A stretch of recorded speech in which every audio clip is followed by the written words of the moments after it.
Pues molt bon dia a tothom, buenos días a todos. Hoy en la sesión de la plataforma de formación continuada de diagnóstico por imagen tenemos a Alejandro Planas, que es R3, casi R4, que cambiamos dentro de un par de meses, Alejandro, de nuestro hospital, del Hospital Dr. Josep Trueta, y nos va a presentar una sesión sobre el dolor de cabeza en el edema de la cabeza femoral. Cuando quieras, Alejandro. Bueno, buenos días a todos. Gracias por la presentación. Bueno, como veis, cuando decidí hacer este tema, primero consideré, voy a revisar todas las edades. Es imposible. O sea, vamos a hacer el edema de la cabeza femoral en el adulto. Otro día, si queréis, hablamos de los niños o podemos comentar algo después, pero si no, es imposible. La idea es esa, hacer un poco de diagnóstico diferencial de qué nos podemos encontrar, ¿no?, en esos pacientes que acuden por un dolor de cadera, por movilidad restringida, cierta impotencia funcional, que pueden explicar o no un antecedente traumático. En la mayoría de estos casos se inicia las exploraciones con una radiografía simple, ¿no? Es una zona difícil de explorar por exploración física y por clínica. Muchas veces requerimos de estudios de imagen, a veces las radiografías no son concluyentes o simplemente directamente son negativas, persiste la clínica, está la duda diagnóstica y llegamos a hacer una resonancia de cadera. Y en muchos de estos casos, pues el hallazgo principal, digamos, es el edema en la cabeza femoral. ¿Qué vamos a entender por edema? Y a partir de ahora, en esta sesión, ¿a qué nos referimos por edema? Esa área de médula ósea en la cabeza femoral que se puede extender al cuello o a la región intertrocanterea, que por un aumento del agua libre dentro de la médula ósea presenta una señal baja en T1, una señal alta en T2 y una señal alta también en STIR o en cualquier otra secuencia de saturación grasa que esté potenciada en T2, secuencias sensibles al agua. Quería dejarlo por aquí, el protocolo que recomienda la Sociedad Europea de Radiología Musculoesquelética para el estudio de resonancia de la cadera, que nos dice básicamente tener mínimo una secuencia con un field of view ancho de la pelvis entera y entonces ya a partir de ahí hacer secuencias específicas con field of view más pequeño de la cadera dolorosa. Como veis, basta con un estudio que hagamos cortes en T1 y en T2 con saturación grasa o STIR. Hay que hacer cortes coronales, axiales, sagitales y luego cortes axiales oblicuos, que son estos de aquí, que se hacen paralelos al eje del cuello femoral. Pero bueno, a veces el motivo de consulta no queda tan claro o si el dolor es bilateral y muchos protocolos sí que también incluyen pues este protocolo de pelvis ósea completa, ¿no?, que en el field of view más ancho, que incluye pues las dos caderas para poder también hacer una valoración comparativa. Bueno, os dejo esto por aquí para quien le pueda interesar. ¿De qué hablaremos entonces hoy? En realidad, hay muchas cosas que pueden provocarnos edema en la cabeza femoral, pero bueno, hablaremos de unas patologías un poco más concretas, ¿no? Sobre todo comentaremos fracturas y sobre todo las fracturas por las lesiones por estrés. Hablaremos un poco del síndrome de edema transitorio de médula ósea, osteoporosis transitoria, osteonecrosis de la cabeza femoral y luego hacemos un repaso breve de otras causas de edema secundario A. Empecé hablando de las fracturas. En cuanto a las fracturas traumáticas agudas, normalmente no hay problema diagnóstico con la radiografía simple, que suele ser diagnóstica, y cuando quedan dudas suelen pedirnos un TAC porque tiene una mayor disponibilidad, más barato, para la planificación quirúrgica tiene un mejor detalle anatómico, pero en ocasiones estas fracturas traumáticas pues pasan desapercibidas en la placa simple y pasan desapercibidas en el TAC, son las fracturas ocultas, ¿no? Se estima que la incidencia de este tipo de fracturas está entre el 2 y el 10%, pero en realidad es desconocida cuántas fracturas ocultas habrá que no se han detectado. Las más frecuentes son las del cuello femoral, la región intertrocanterea, y tendrían que sospecharse cuando, después de un traumatismo claro, persiste el dolor, sobre todo en pacientes osteoporóticos o mayores, aunque tengamos una radiografía y un TAC normales. La resonancia tiene un 100% de sensibilidad para estas fracturas, según está reportado, y se verán así con esta línea, pequeñas líneas hipointensas, están rodeadas de de edema. Bueno, esto puede ser una de las causas. Después tenemos las lesiones por estrés, que son lesiones que incluyen un espectro de lesiones que pueden ser la reacción al estrés hasta la propia fractura por estrés, que son secundarias a un microtraumatismo repetido sobre un hueso, ¿no? Y que incluyen este espectro de cambios. Hay que separar las que son, digo de forma etiológica, digamos, las que son por insuficiencia, que son fracturas por una carga normal ejercida sobre un hueso debilitado, y luego están las que son por sobreesfuerzo. Esto es terminología, ¿no? Pero que también la literatura inglesa dice por fatiga, que son las que es una carga excesiva sobre un hueso normal, que son las típicas de pacientes más jóvenes y deportistas. Normalmente este tipo de fracturas pues son radiográficamente son no desplazadas y ocultas en la mayoría de los casos. Podemos dividir estas lesiones por estrés según donde estén localizadas. Una localización muy típica es la del cuello femoral. Y tenemos dos tipos principales. La de tipo compresión, en la que se lesionan los grupos trabeculares de compresión, ¿no? En el margen inferomedial. Esta es la más frecuente con diferencia, el margen inferomedial de la cabeza femoral. Y tienen menor riesgo de desplazamiento. Y luego están las de tipo tensión, que son las que aparecen en el margen superolateral, lesionan el grupo de trabéculas, el grupo tensor, y estas tienen mayor riesgo de desplazamiento, con consecuente deformidad en varo, posible osteonecrosis o pseudoartrosis. Estas hay que andar con más cuidado. Y luego están las lesiones típicas que aparecen en el hueso subcondral, que son estas de aquí que luego también ahora las comentamos, que son las fracturas por insuficiencia subcondral. Este espectro de lesiones, desde lo que es la reacción al estrés hasta la fractura, se pueden clasificar siguiendo la clasificación de Fredrickson que se definió hace unos años ya para las lesiones por estrés en la diáfisis tibial, pero bueno, se pueden extrapolar también a algunas localizaciones. Y como veis, del grado 1 al grado 4A incluyen un espectro de cambios de edema en el hueso y en el periósteo, hasta el grado 4B, que es el que ya definitivamente muestra una fractura, como es este caso de aquí. Entonces, la reacción al estrés simplemente es esto, es un edema, una reacción en una situación prefractura, ¿no?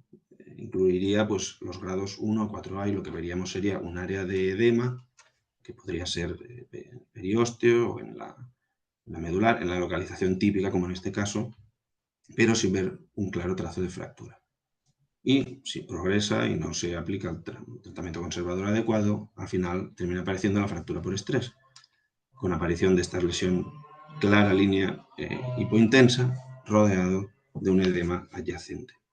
Si lo vemos en el margen inferomedial, pues puede ser que veamos un poco de callo óseo y es importante localizarla y definir la extensión transversal e informarlo, porque las superolaterales podrían ser tributarias en algunos casos de fijación. Si hiciéramos un control, pues más o menos está escrito que a partir de los 3 meses con tratamiento sintomático iría resolviendo el edema. Ya os enseño este caso aquí que me parece bastante claro de las reacciones por estrés. Fijaros, tenemos una zona de edema en el margen inferomedial del cuello femoral, cierta extensión aquí a la cabeza, que se ve en STIR, se ve en T1 claramente. Veis que hay un poco de edema perióstico aquí, en los cortes axiales. Bueno, un paciente de 24 años, atleta amateur, con acosalgia derecha, se podría informar de lesión por estrés, localización inferomedial, Fredrickson 3, porque se ve el edema en T1 y en STIR.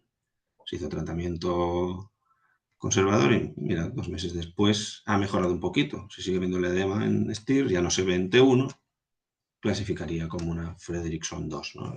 Es un poco este espectro que puede acabar en fractura. Y después tenemos dentro de las fracturas por estrés, este tipo especial que es la fractura por insuficiencia subcondral. Este es un sitio frecuente de lesión, que es en el margen superior de la cabeza femoral, paralela a la superficie articular, y es típico, digamos, el paciente típico es una mujer de edad avanzada, con obesidad o con osteoporosis o osteopenia, suele ser una lesión unilateral y el riesgo que conlleva es que si no se trata adecuadamente, pues puede llevar a un colapso, impactación trabecular del hueso subcondral y finalmente una deformidad y de allí, pues claro, avanzar a la artrosis, ¿no? Por radiografía, la radiografía puede ser normal o simplemente ver estas pequeñas bandas lucentes paralelas a la superficie ósea de la cabeza femoral, que es el signo de la media luna, que también está descrito para la osteonecrosis. Y por resonancia magnética, lo que veremos, característicamente la lesión que veremos es una línea hipointensa, paralela a la superficie articular, con una morfología serpiginosa, irregular, a veces puede ser discontinua, que está en la zona de carga de la cabeza y que presenta edema a los dos lados de la fractura.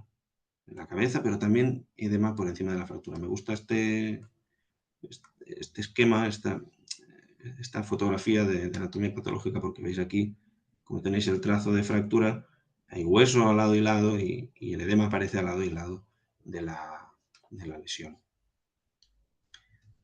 Aquí pues, algunos ejemplos de cómo si no se trata a tiempo, si no se detecta, pues termina causando colapso y deformidad. Y a veces son lesiones muy sutiles y muy pequeñas. Fijaros que aquí tenemos este área de edema y en contacto casi directo contacto con la cortical de la cabeza femoral, ¿veis esta pequeña banda hipointensa de aquí en el seno de todo este edema? Pues también es una pequeña fractura por insuficiencia subcondral. A veces no aparecen en la cabeza, sino que son acetabulares. Bueno, me ha gustado esta imagen, os la dejo aquí para que la veáis, que también se ha descrito la fractura por insuficiencia subcondral en el techo acetabular. Y ya terminando con el tema de las fracturas, podemos tener edema por fracturas patológicas, evidentemente, bueno, la causa más frecuente son las infecciones o la causa tumoral. Tiene que haber un contexto ahí clínico también, ¿no? Lo frecuente que sean metástasis. O las contusiones óseas. En la cadera es muy raro que haya una contusión ósea, porque está muy protegida, ¿no? Por estructuras anatómicas. Como mucho si eso aparece en el trocánter. Bueno, es una lesión del hueso trabecular con la cortical intacta. La resonancia es muy sensible para detectar este tipo de lesiones y lo importante es que no se vea una clara línea de fracturas, sino un edema. Y es importante que haya un antecedente traumático, claro. Pero bueno, pongo aquí este ejemplo de la rodilla porque una lesión de estas tipo pivot shift, creo que se llaman, aunque la cadera es muy infrecuente ver este tipo de lesión. Cambiamos de tema. Vamos a hablar un poco del edema transitorio de la médula ósea, síndrome del edema transitorio, osteoporosis transitoria. La verdad, esto es un lío de artículos de nomenclatura. Entonces yo al final he optado pues, por adoptar una de las clasificaciones que nos hablan del síndrome del edema transitorio de médula ósea y dentro de esto, englobadas, están la osteoporosis transitoria de la cadera y la osteoporosis regional migratoria. Son dos entidades que poco a poco cada vez se van entendiendo mejor. Sobre la osteoporosis transitoria de la cadera, bueno, la patogenia está un poco clara, se cree que hay una base de un compromiso microvascular intraóseo que lleva a una isquemia aguda y transitoria del tejido, con una desmineralización transitoria, pero ojo, no con osteopenia. En realidad no hay una osteoporosis. Se desmineraliza el hueso, pero hay un aumento del osteoide en realidad. Y además, edema. Edema, que es un edema bastante marcado. El paciente típico son hombres jóvenes, de mediana edad, entre los 30 y los 50 años, pero también se ha descrito básicamente en mujeres en el tercer trimestre de la gestación. No hay antecedentes traumáticos, cursan con una coxalgia bastante aguda, unilateral, pero es un cuadro que es autolimitado y que debería mejorar en los siguientes 4, 5, 9 meses posteriores al inicio del tratamiento conservador. Es una entidad que es un diagnóstico de exclusión. Hay que descartar otras causas del edema, como descartar que no son osteonecrosis, descartar infección, traumatismo, y al final pues llegas al diagnóstico de, pues, con un patrón típico del edema, debe ser una osteoporosis transitoria. Radiográficamente o no vemos nada o se ve una disminución de la densidad ósea, que a veces pasa desapercibida porque puede aparecer hasta 6 semanas después de la aparición de los síntomas y para ese entonces quizás ya tenemos otras pruebas de imagen, ¿no? Pero bueno, sería como el hallazgo por radiografía. Y por resonancia magnética, pues este es el patrón característico. Es un edema bastante difuso, bastante homogéneo, que se extiende característicamente hacia el cuello femoral y hacia la región intertrocanteria, pero que se ha descrito en muchas series, con mucha frecuencia, el signo del respeto, en el que no se observa edema ni en el margen inferomedial de la cabeza femoral, ni en el trocánter mayor. Y hay bastantes casos reportados así. Si administramos contraste, cosa que no está estandarizada, pero si lo hiciéramos, pues se vería un realce homogéneo de toda la región del edema. Fijaos este otro caso, que es un poco lo mismo, tenemos todo este área de edema, pero con el respeto de esta región inferomedial. Otros hallazgos que podemos ver en la osteoporosis transitoria, pues es que puede ir acompañada de derrame articular, de cierto edema de partes blandas, a veces se asocia también edema acetabular. En secuencias de difusión, la difusividad está facilitada en prácticamente todas las patologías que vamos a comentar. Y fijaros, esto es importante, porque se ha descrito que en un porcentaje no despreciable de pacientes con osteoporosis transitoria se pueden observar pequeñas líneas o pequeñas, digamos, imágenes lineales subcondrales que recuerdan a pequeñas fracturas subcondrales por insuficiencia, pero que característicamente casi siempre o siempre son reversibles con la resolución posterior del edema. Y se han descrito estos valores de corte para sugerir la potencial reversibilidad de la lesión subcondral. Entonces, bueno, yo la conclusión que saco es que sí, y según lo que está descrito en los artículos, es que si tienes este patrón de edema característico sin lesión subcondral, es muy probable que sea una osteoporosis transitoria, pero cuidado porque puede presentar estas pequeñas líneas que recuerdan a fracturas subcondrales, que si son finas y pequeñas, probablemente sean reversibles y que pueden formar parte de este cuadro. Como veis, lo que os decía del realce del edema, este es un T1 FATSAC con contraste, como realza toda la zona de la cabeza femoral, pero realza también las partes blandas. O este caso de aquí, que también se asocia a edema acetabular, y veis la pequeña lesión subcondral, esta línea subcondral, además de todo el edema, que luego, en un control 11 meses después, pues ha resuelto completamente el edema, como veis aquí, y además esta línea casi no se distingue y no ha habido deformidad de la cabeza ni colapso, o sea que parece que ha sido en efecto transitorio, ¿no? Y después está la osteoporosis regional migratoria, que hay quien la engloba pues, dentro del mismo espectro de lesiones, porque se cree que la patogenia es similar y que es como una variante de la osteoporosis transitoria. Yo lo he querido entender así. Es una forma migratoria de la osteoporosis transitoria. Se produce una poliartralgia en articulaciones del esqueleto apendicular de carga. Y básicamente el patrón radiológico es el mismo, es un edema muy difuso, pero que o primero aparece en una cadera y luego pasa a la cadera contralateral, o pasa a la rodilla y después al tobillo, sería como la progresión secuencial típica. Y ya os digo, cerca de un 20% de las osteoporosis transitorias se ha visto que pueden evolucionar, que al final termina siendo una osteoporosis regional migratoria con esta afectación poliarticular. Cerramos el capítulo de la osteoporosis transitoria y vamos a comentar un poco el tema de la osteonecrosis de la cabeza femoral. Bueno, sabéis que la osteonecrosis es un infarto óseo en la cabeza femoral progresivo debido a un fenómeno de isquemia mantenida, a veces de causa traumática, a veces de compromiso microvascular. No me voy a poner muy en fondo con el tema de la patogenia, pero bueno, estos son los factores de riesgo reconocidos, ¿no? Aparte de la causa traumática, que suele ser unilateral, tenemos las atraumáticas, ¿no? Que suelen ser bilaterales y asocian todos estos factores de riesgo que ya conocéis: el uso de corticoides, el abuso de NOL, el tabaquismo, los síndromes disbáricos también son característicos, bueno, todos estos que tenéis aquí. Y son pacientes que se presentan con coxalgia variable, más o menos grave, o incluso a veces asintomáticos en fases iniciales. Y es importante hacer un diagnóstico temprano de esta patología, porque aquí irreversiblemente la lesión progresa hacia el colapso de la zona necrótica y hacia una artrosis avanzada, ¿no? Entonces, poder hacer una detección precoz de la patología para poder hacer un tratamiento que casi siempre va a ser quirúrgico de algún modo, antes de que aparezca el colapso y la artrosis, pues va a ser muy importante para el paciente.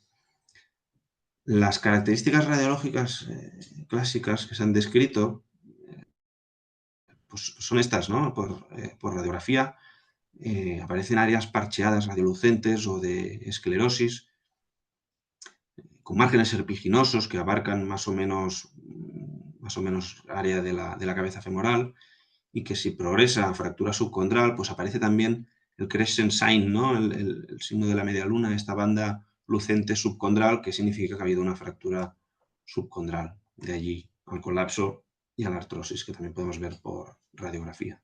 Y en cuanto a la imagen característica por resonancia, lo más importante para mí, yo creo, y por lo que he entendido, es valorar el T1, en secuencia en la que veremos una lesión en banda hipointensa, más gruesa que las fracturas subcondrales, algo más homogéneo el grosor de esta banda, que es cóncavo, globalmente cóncavo respecto a la superficie articular, y que lo que hace es delimitar el área de infarto del hueso sano. Área de infarto que tiene una señal intermedia alta, no muy distinta a la señal de la medular ósea grasa normal. En T2 se ha descrito en esta interfaz, en esta región de la banda, el signo de la doble línea, que era es una banda hiperintensa interna en contacto con la zona necrótica, y esta banda hiperintensa que se refiere que correspondería a un área de tejido de granulación, y la banda hipointensa externa, que sería una banda de esclerosis reactiva. Con esto he leído hay un poco de debate si esto realmente es así, si traduce el cambio a nivel anatomopatológico, porque hay algunas series que dicen que no, que esto ya no se ve, que esto era un artefacto de chemical shift y que ya no se ve. En cualquier caso, yo me quedaría más con la valoración global en el T1. Y os enseño algunos casos de verdad, ¿no? Esta radiografía, de hecho, corresponde a esta imagen, que me parece muy bonita, porque veis cómo el área de infarto es toda esta zona de aquí, delimitada por esta banda marcadamente hipointensa, más gruesa, que de algún modo parece convexa respecto a la superficie articular, ¿no? Veis que la intensidad de señal del área necrótica no es muy diferente de la medular normal. En el STIR se ve esta doble línea y, a ver, si te lo puedes imaginar perfectamente, porque en la muestra de anatomía patológica ves el tejido de granulación interno en contacto con la zona necrótica y luego la zona de esclerosis en contacto con el hueso sano. La fractura subcondral, pues en realidad es esto de aquí, esto que estáis viendo aquí, es el colapso del tejido necrótico por debajo del cartílago articular, hace que aparezca esta fractura. Donde se produce el contacto del frente de necrosis con la superficie articular, aquí suele estar debilitado. En ocasiones se lesiona no solo el hueso y la corteza, sino que también se lesiona el cartílago. Se produce una lesión condral, potencialmente, por la que se puede meter líquido articular que rellena toda la fractura subcondral. Y se ha descrito que esta fractura subcondral, en secuencia SINT2, que es lo que nos están intentando marcando aquí, se puede ver hiperintensa la fractura porque ya está conteniendo líquido articular que ha entrado por esta lesión condral. Algún ejemplo más en el que vemos estas áreas de infarto perfectamente delimitadas, con afectación variable en forma de edema de la cabeza femoral.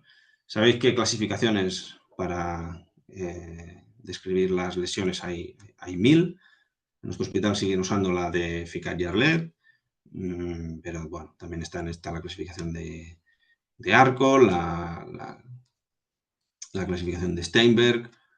Esta de Steinberg, por ejemplo, valora el arco, el porcentaje del arco afectado, el área estimada de necrosis o los milímetros de depresión por colapso por la fractura subcondral. Bueno, lo que sí que tienen todas en común es que a partir del grado 3 ya estamos contemplando una fase avanzada en la que hay una fractura subcondral con más o menos colapso de la cabeza.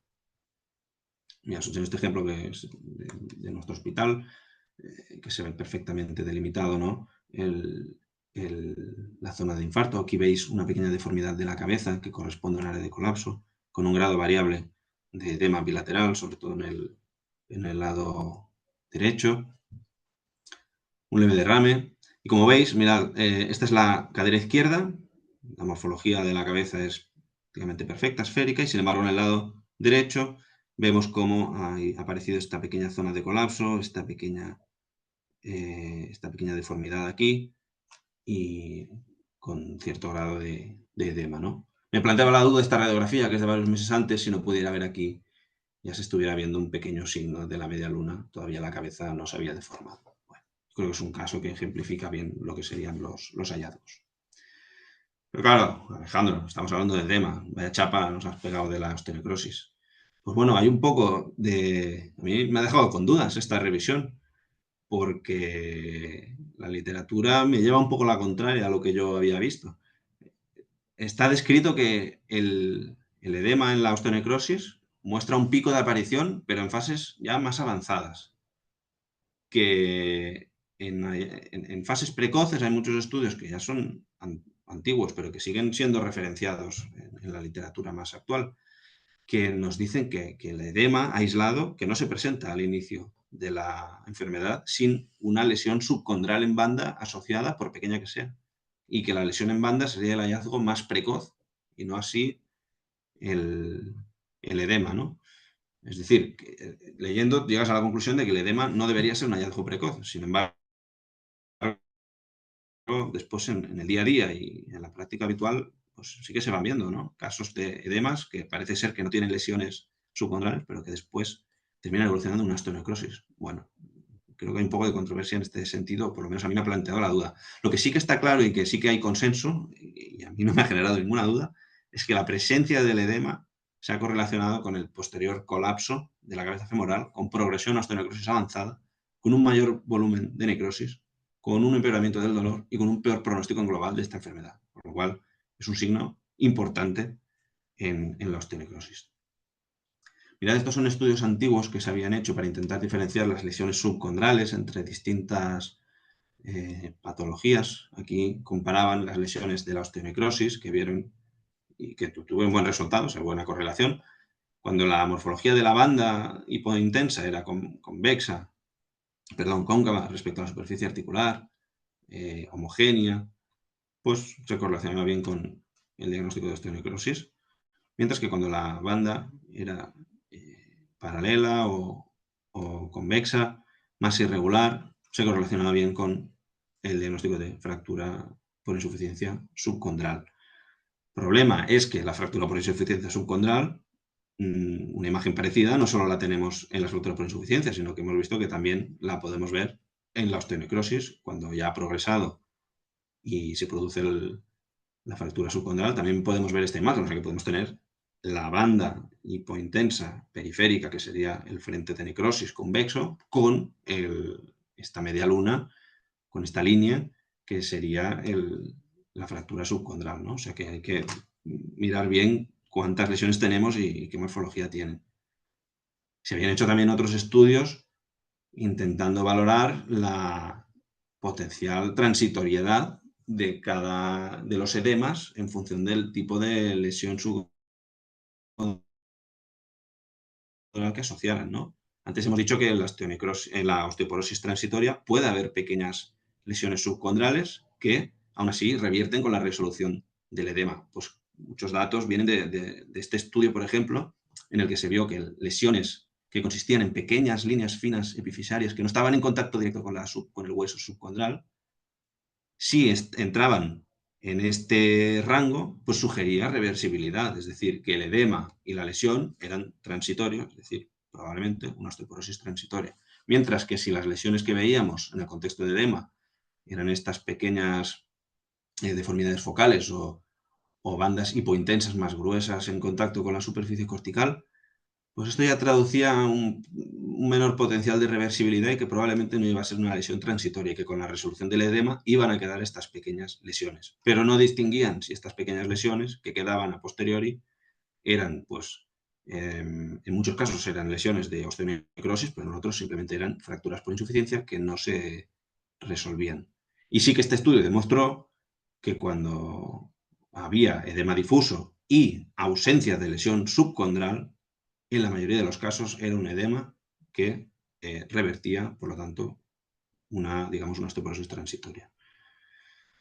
Mirad, os presento este caso porque es un caso pues, poco claro para mí y que tuvimos un poco de discusión. Es una mujer de 66 años con un dolor de instauración más o menos aguda, de pocas semanas de evolución en la cadera izquierda. Y lo que vemos en STIR es un edema bastante difuso, que afecta no solo a la cabeza, sino que se extiende al cuello femoral y a la región intertrocantera. Parece que respeta, ¿no?, la región inferomedial, el trocánter, pero si nos fijamos, hay algo de cambio degenerativo. Bueno, está un poco pinzado el espacio y fijaros que se ven como unas líneas, como una pequeña lesión subcondral, ¿no os parece? Aquí parece que en estos cortes sagitales de aquí también se ve esta pequeña línea. No termina de ser del todo paralela, ¿no? Además hay también algo de edema acetabular. ¿Podría ser esto una fractura por insuficiencia subcondral? Yo creo que podría serlo, con bastante edema asociado, aunque el edema presenta un patrón que recuerda al de la osteoporosis transitoria, ¿no? Pero a la vez, si lo miras el T1 coronal, aquí la línea parece más cóncava, no será una osteonecrosis todavía precoz, pero que tiene bastante edema asociado. Pues este es un caso que nos trajo bastante dudas y que está sin resolver, que habrá que hacer seguimiento y ver cómo progresa la imagen. Y bueno, vamos terminando ya con otras causas como que pueden cursar con edema, ¿no? Tenemos pues, la artritis séptica, no me entretengo mucho con esto, la artritis séptica que puede presentar focos de edema reactivo en la cabeza femoral, que si progresa osteomielitis, pues ya tiene que ser un edema más extenso, más claro, que puede realzar tras la administración de gadolinio. Es que esta es una entidad que puede cursar con muchas erosiones y deformidad ósea. Mirad este caso bastante triste de un paciente con 28 años, parapléjico tras un accidente, con múltiples úlceras por decúbito, que desarrolló una artritis séptica brutal con una erosión tremenda de la cabeza femoral y toda esta afectación por edema. Y terminamos ya con otras causas inflamatorias, enfermedades como la artritis reumatoide, que se ha visto que antes de desarrollar, ¿no?, la típica artropatía con pinzamiento concéntrico y migración axial de la cabeza, se ha visto que puede aparecer edema. En las espondiloartropatías seronegativas también puede aparecer edema subcondral, acompañado de entesitis y sinovitis, aunque es rara la afectación de la cabeza, es más común que afecte a la sínfisis pubiana. Y básicamente en este hay que tener un contexto clínico, yo creo también. Ya tiene que haber una sospecha de base, no es la afectación, no son los lugares de afectación más típicos de estas enfermedades. Pues sí que es importante pues esto, recordar que el edema subcondral y la osteitis en estos casos predicen la aparición de futuras erosiones, ¿no? Y por lo tanto, pues compromiso de la articulación. Y en el caso del edema de causa neoplásica, pues bueno, sabéis que la resonancia es una herramienta bastante importante ahora ya para complementar los estudios radiológicos. Y el problema es que el edema a veces puede sobreestimar el tamaño de las lesiones, ¿no? Esto hay que tenerlo presente. Me gusta el ejemplo del osteomastoide, comentarlo, porque característicamente puede producir edema, pero es que por resonancia a veces no se ve la lesión. Entonces, bueno, en pacientes jóvenes que veamos este edema en esta zona, puede costar detectar el nidos y al final se va a ver mejor por TAC y no va a estar mal quizá sospecharlo si es con un dolor agudo, un edema óseo, un paciente joven, que no tiene por qué tener un edema por sobrecarga si no es muy deportista, pues bueno, pensar ahí, me ha gustado el ejemplo. Y luego, evidentemente, en población avanzada hay que pensar en metástasis, mieloma o sarcomas mesenquimales, que en casi todos los casos los malignos van con edema.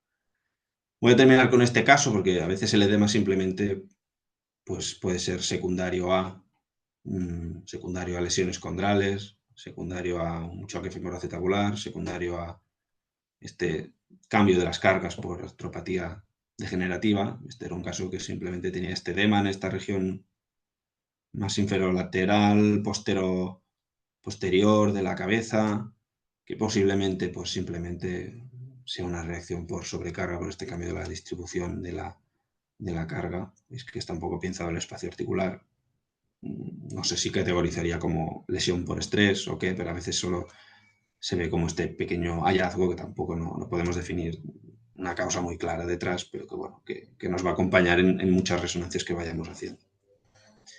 Y esto ha sido todo lo que quería explicaros. Básicamente, y por concluir, quedaros con eso, que las secuencias T1 y las secuencias sensibles a líquidos son las más importantes, que el patrón y las lesiones que lleve asociadas pues pueden ayudarnos a deducir la causa, que en la osteoporosis transitoria puede haber pequeñas lesiones subcondrales que van a resolver cuando resuelva el edema, que tanto la osteonecrosis como la fractura por insuficiencia subcondral presentarán lesiones subcondrales o pueden presentar lesiones subcondrales, fracturas subcondrales con el consiguiente colapso. La importancia de detectar de forma precoz la osteonecrosis de la cabeza femoral y que en la osteonecrosis, la lesión T1 en banda sigue siendo clave para el diagnóstico, pero que la aparición del edema es variable, pero asocia un peor pronóstico. Pues es importante también decirlo, ¿no? Y bueno, muchas gracias. Esto ha sido todo. Gracias por vuestra atención. Os dejo aquí las referencias y estoy abierto a cualquier comentario. Muchas gracias. Muchas gracias, Alejandro, por la sesión, por la presentación. Vamos a empezar lo que era discusión. ¿Hay alguna pregunta? Primero os presento, tenemos a Ana Crespo, que es radióloga del Hospital Clínico San Carlos, y a Renat Miquel, que es radiólogo en Son Espasa. Digo bien. Hay una pregunta en la audiencia que preguntan si creen que el edema transitorio de cadera en el estadio inicial es el estadio inicial de una fractura por insuficiencia subcondral, a semejanza de los estadios 1 o 2 de Fredrickson, en las fracturas por estrés. ¿Qué opináis? Yo, según tengo entendido, creo que no. Creo que subyace un mecanismo, la patogenia creo que es distinta. Sí. A ver, los estudios que se habían hecho, porque en un principio la duda realmente estaba, hace años, entre la osteoporosis transitoria y la osteonecrosis, porque en fases iniciales se había visto unos cambios histopatológicos parecidos, de necrosis de adipocitos y demás. Aparentemente la patogenia tiene más que ver con un trastorno de la transitorio de la microvasculatura interna del óseo, con una necrosis transitoria, pero que no tiene que ver con que sea una fractura. En principio, y por los estudios anatomopatológicos que se han hecho, creo que no es lo mismo. No sé si estáis de acuerdo el resto de ponentes.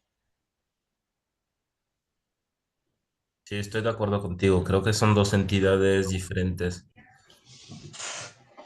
pero muchas veces pues comparten estos hallazgos de imagen y es lo que hace que son tan Claro, difíciles de diferenciar. esa es la duda, ¿no? Eso no quiere decir que por imagen una fractura subcondral no pueda tener tanto edema como una osteoporosis transitoria. Sí, bueno, podría ser. Y que luego en la osteoporosis transitoria se pueden ver estas pequeñas líneas, ¿no? Con lo cual, por imagen sí que pueden confundirse y es lógico tener la duda. Mm, sí. Ana, no sé qué opinas. Yo ¿Quieres soy añadir más alguna cosa? escéptica. Yo soy muy escéptica. Porque, bueno, yo creo que has definido muy bien el edema como un signo radiológico. Es lo que nosotros estamos viendo una cosa que llamamos edema, que tenemos todos claro lo que es muy bien. Pero claro, la osteoporosis transitoria de la cadera o la necrosis avascular creo que son entidades nosológicas que todavía no saben los patólogos lo que es cada cosa. Entonces, claro, nosotros jugamos con las pistas que nos dan, pero no podemos avanzar mucho más porque tampoco sabemos bien la fisiopatología, porque yo creo que ahí hay un componente que es la vascularización del hueso trabecular, que eso está por abordar porque realmente ahí no sabemos qué está pasando con esos pequeños vasitos, ¿no? Que puede haber ahí. Entonces, por eso te digo, soy escéptica, pero no en la radiología, sino en la entidad nosológica de qué es lo que llamamos necrosis avascular de la cadera. Pero bueno, en general yo quería felicitarte por la exposición, porque bueno, aparte de un futuro brillante como radiólogo, como ha sido muy didáctico. Entonces ahí como profesor también tienes mucho campo que recorrer y se ve que hay mucho trabajo detrás. Se ve que hay mucho trabajo detrás. La revisión ha sido muy buena y bueno, me ha gustado mucho cómo has hecho el diagnóstico diferencial, ¿no? Con la distribución del edema en cuanto a distribución y extensión del edema, eso es muy interesante. Y luego el tema de la doble línea, la discusión sobre la doble línea en la necrosis avascular me ha gustado mucho, porque es una cosa que teníamos ahí como un signo clásico, ¿no? En la necrosis avascular y que además te supone el estar a pie de máquina y añadir esa secuencia, ¿no? T2, porque ya las guías europeas no la recomiendan. En fin, ya es una secuencia que hay que desfilar técnico, un T2 sin pasar. Queremos un coronario T2 sin pasar, ¿no? Entonces, te implica estar pendiente, añadir una secuencia o cambiarla. Y efectivamente mi experiencia, pues eso de que el 80% la tenían, pues como que no. Entonces yo siempre me había quedado un poco con la idea de que eran los estadios avanzados, con la fractura ya en la que entraba el líquido articular y tal, pero me parece muy interesante que realmente, más allá de la experiencia personal que tengamos cada uno, pues efectivamente esté en controversia qué quiere decir este signo. Y nada, simplemente felicitarte. Y luego una duda que yo he tenido últimamente, así una duda personal, hemos tenido fracturas de estrés en pacientes jóvenes, chicas muy jóvenes y muy delgadas. Entonces hemos tenido dos últimamente y una era residente nuestra de radiología, con lo cual la puntualización ahí sobre hay un antecedente traumático. Ya sabemos que los traumatólogos cuentan lo que cuentan, pero también tengo que decir que los pacientes cuentan lo que cuentan, porque claro, investigando y preguntando, pero tú qué has estado haciendo y tal, y al final te cuentan que hacían 2 días habían ido a una clase de CrossFit y la otra había ido al kickboxing, pero no contaban una caída ni que tuvieran dolor después de la clase ni nada. Era gente que había seguido con su vida normal y que aparentemente es un hueso normal. En fin, que es un perfil de paciente que te distrae un poco, ¿no? O que no está dentro de... No sé si teníais experiencia sobre esto, sobre mujeres jóvenes y de constitución, pues eso, delgada. Pues yo personalmente no te puedo dar referencias. Si se tendría que hablar con alguien de la sección, no estoy muy al corriente, ¿no? Pero bueno, lo principal es que tú tienes un signo cardinal que es el edema o el edema con fractura y que eso es súper claro. Y entonces yo creo que hay que investigar más allá, que hay otras cosas que son más dudosas, ¿no? Como los antecedentes. Sí, estoy de acuerdo. Yo, Alejandro, me uno a Ana, o Sí. sea, enhorabuena por tu excelente revisión de la patología, me ha gustado mucho, has utilizado casos pues muy didácticos, ha sido todo muy claro y muy informativo. Y siguiendo un poco con la fractura de estrés, o sea, me surge ahí una duda. Bueno, tanto la fractura de estrés como el edema óseo transitorio, ¿soléis citar a los pacientes en vuestro hospital para un control o lo dejáis un poco más a criterio del clínico? Y si en las fracturas de estrés en el día a día soléis utilizar la clasificación de Frederickson. En el sentido de de quién cita al paciente para Sí, los si un controles, ¿te poco refieres? vosotros lo Normalmente recomendáis o lo dejáis un poco más a sí, yo criterio creo que del... sí que lo recomendamos para hacer seguimiento, para ver sobre todo cuando son lesiones que no son fracturas todavía, ¿no? Para ver si progresan o no. Y en cuanto a la clasificación, nosotros la utilizamos en el cuello femoral, por lo menos. Sí que la utilizamos. Ya sé que está descrita pero para la diáfisis tibial, pero bueno, como tantas otras cosas que al final se acaban extrapolando. Y aparentemente se ha visto buena correlación, al menos en la práctica, ¿no? Entre los hallazgos de una localización y la otra, nosotros la utilizamos. No sé si vosotros lo hacéis.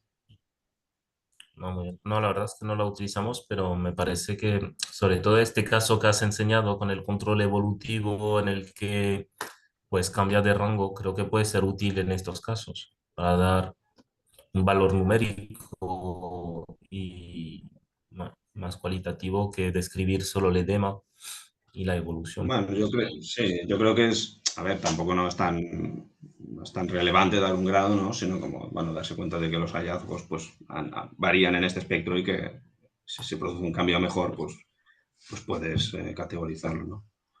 Muy bien. Pues no han salido más preguntas, son 55 casi, así que muchas gracias por los comentarios. Doy paso a Víctor Pineda que haga las conclusiones. Muchas gracias, Noemí. Y bueno, para acabar quería también dar las gracias a Reda y Ana por sus excelentes comentarios y su aportación muy interesante y sobre todo dar la enhorabuena a Alejandro porque te ha hecho una presentación excelente que nos ha enseñado cómo hacer el diagnóstico diferencial basándonos en la extensión y la localización del edema y ha puesto sobre la mesa el problema que existe en el diagnóstico diferencial cuando se pueden solapar hallazgos entre la fractura de estrés, el edema transitorio y la osteonecrosis con la presencia de estas lesiones subcontrarias. Yo creo que ahí, como comentaba Ana también, hay controversia en la fisiopatología del edema en las diferentes entidades y quizá a veces, basándonos en signos radiológicos, es difícil hacer diagnóstico diferencial. Y sobre todo, aunque con el T2 vemos el edema, yo creo que también he dejado claro, Alejandro, que es importante mirar también al T1, sobre todo la osteonecrosis, el diagnóstico precoz, ¿no? Que no todo es T2, todo es edema, pero también, sobre todo, mirar el T1. Ha sido una sesión muy interesante y nada, solo agradeceros todo a vuestra participación, también a la audiencia. Y no sé si queríais añadir algo más, Reda, a Ana, a Noemí, a Alejandro, no sé. Si no, la damos ya por concluida la sesión y os esperamos a todos de nuevo en la sesión de mañana. Que paséis todos un buen día, que vaya bien. Hasta luego, chao. Hasta luego, buen día. Hasta luego. Adiós. Buen día.